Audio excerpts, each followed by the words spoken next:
As an Aberdonian, what does it mean for all of these people, part of the EPAD family, being gathered here today?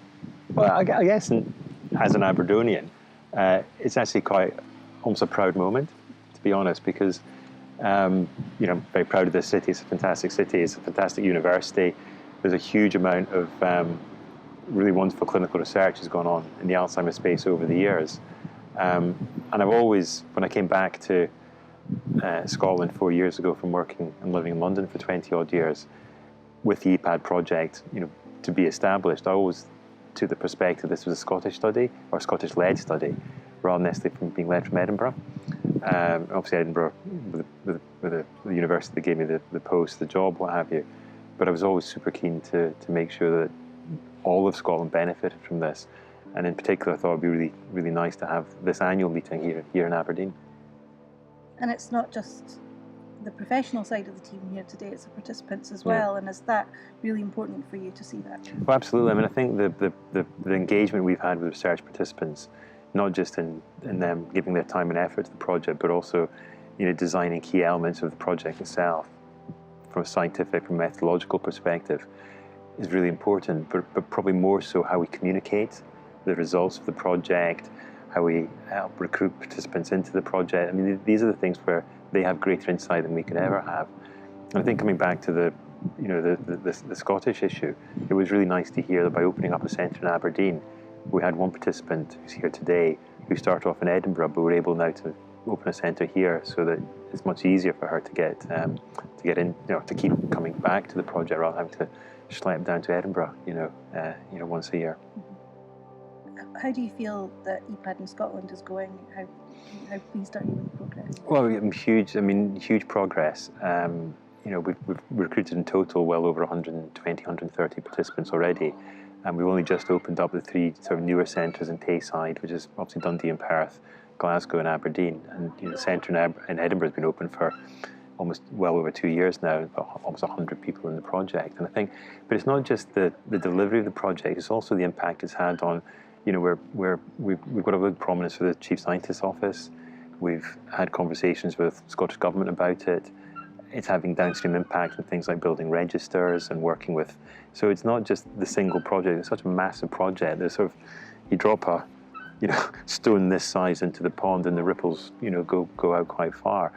And I think that's been really fantastic actually for the project, but also I think maybe for the Scottish dementia research community.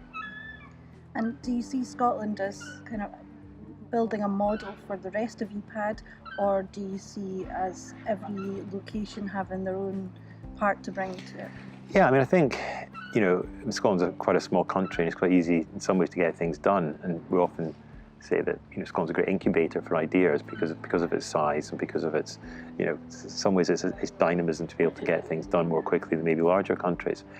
But there's also massive learnings we can have from, say, our friends in Barcelona and San Sebastian, who've done an incredible job in terms of recruitment. There's a different approach to EPAD recruitment in France. So they've had a register built there for many years prior to EPAD. So I think the real strength of the European Union, if you like, the European project, is we learn from each other, because yes, there's huge similarities about how we do things from a scientific perspective, but there's also real things real strengths we can learn from each other. So I think having the General Assembly, when we have it in Amsterdam, is a real bonus for those sharing of ideas across Europe. But Scotland, clearly, I mean, it's led from Scotland. I mean, this is a thing we should be really proud of, that we've achieved the leadership of this project in this country. What do you see happening with EPAD in the future? So I think one of the things is that EPAD over the last few years has become much more influential in the Alzheimer's disease dementia research space, and I think what that means for the future is that things like the way that companies or other groups are going to do drug trials is going to be more and more likely through our platform. I think people are beginning to learn, unfortunately in some ways, from the ongoing failure of trials in Alzheimer's, that the way EPAD has sought to do it is probably the right way. It's not the only way, but I think it's a good way to do it. And we've certainly seen a pickup of interest globally from many academic groups, from companies. And one of the other things that's been really quite it has been almost a privilege or an honour for me, is how EPAD is now working really closely with groups, major research groups in the US, Australia, Japan, because at the end of the day, we're not just seeking to find new treatments, new drugs for people who live in Europe.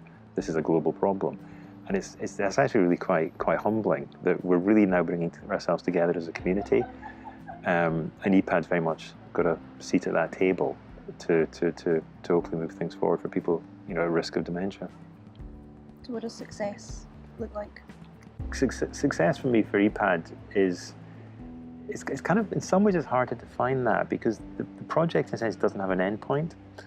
You couldn't say that by a certain time we want to have achieved X, Y, or Z. We want to. So success for me looks like the platform being used, number one. It, being the recognised as an effective and efficient way to do phase 2 drug trials. And if we're doing that, and those drug trials are running more efficiently, more effectively, so they're more likely to learn if they're going to succeed or not. It's not about getting necessarily a drug to market. It's about making sure you learn as much as you can about your drug. That would be a success. But I also think one of the really powerful things I think about EPAD is what we're developing in the cohort study, and that's data, knowledge, information. And I think for me a huge success would be if I woke up in 5 or 10 years' time and there was a whole bunch of senior lecturers or even professors who had been brought through the EPAD Academy. They'd got their PhDs, they'd got postdoctoral support, they'd been able to work across centres, so people working in Edinburgh got a chance to visit Amsterdam or Barcelona. Because I think we do have to build that academic resource for the future, and if EPAD can help people to achieve that, either through resources or the data we're generating, then that, for me, would be a really powerful indication of success. Last question. What does EPAD mean for you personally? Sleepless nights. So, in all honesty, it is an overwhelming project. There's so many facets to the project, and clearly, you distribute and you delegate huge amounts to, and I have to say, to the most amazing people who really have taken ideas, been passionate about it, as passionate as I am, and really delivered. But ultimately, Serge and I are responsible in some ways. We are the leads of the project. So, it's been really challenging at times, I'll be perfectly honest. But then when I saw the videos that were made earlier with Brian and Eileen and the comments they were making, I was really moved to tell my team how proud I was of them, because you see this project reflected through the eyes of the participants, and we have a way of doing that in this project. It really inspires you. And I think, so although it's been difficult, it's been challenging, you actually look at what we're trying to achieve sometimes, and you think, wow, if we can achieve this, what a difference we will have made. And that'll get you up in the morning.